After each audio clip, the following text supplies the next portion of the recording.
ipapaharap, ipapamilog, ipapagpinisin ka ng sarili, ipapamulad ka ng puso, inaaral ng Diyos, ikapaminta ng kapitbahay sa kayo, ayaw sa tao, panalangin.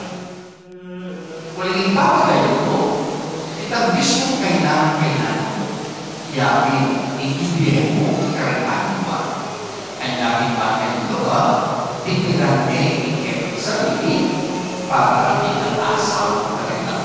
Isipan mo, hindi pamakin natin. Kaya mo kapag simpleng pamakilos.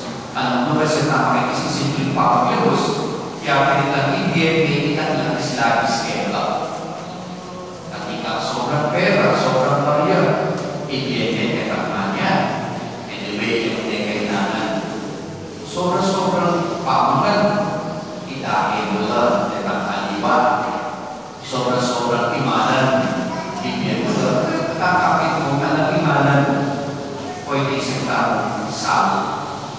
Pero si Panginoon, iya mo pagod kita, sobrang eka, kita bibigyan. You have to give more than what you need, harapin niya.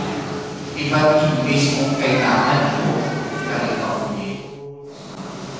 Pamananahin, at pamagin sa karigin ang aming anak. Kaya sa ipananayin tao, ay ipanahon ay iikit at ipanahon at ipamaglabi para ipanahon. E ang pagbuto kasunod doon pag-anin ikiratapin mo na bagay na tayo kakabang ikiratapin sa hindi, inasa yung lato, ikiratapin mo basa. Namin siya dapat ikakabatan namin niya gawa, ikiratang kawaratan, lalo hindi pwede na makalagay at yagam ikakabay mo.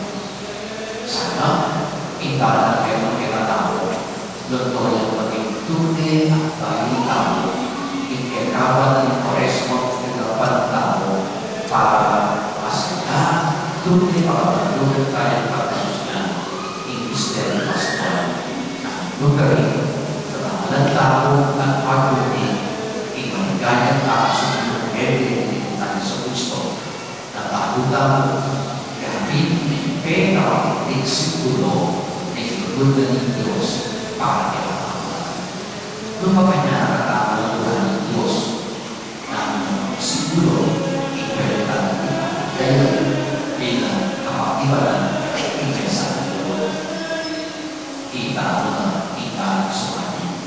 Ulit manual sa kanyang tamang talagang ang kwento ng kaliwa, iakakit sa tao.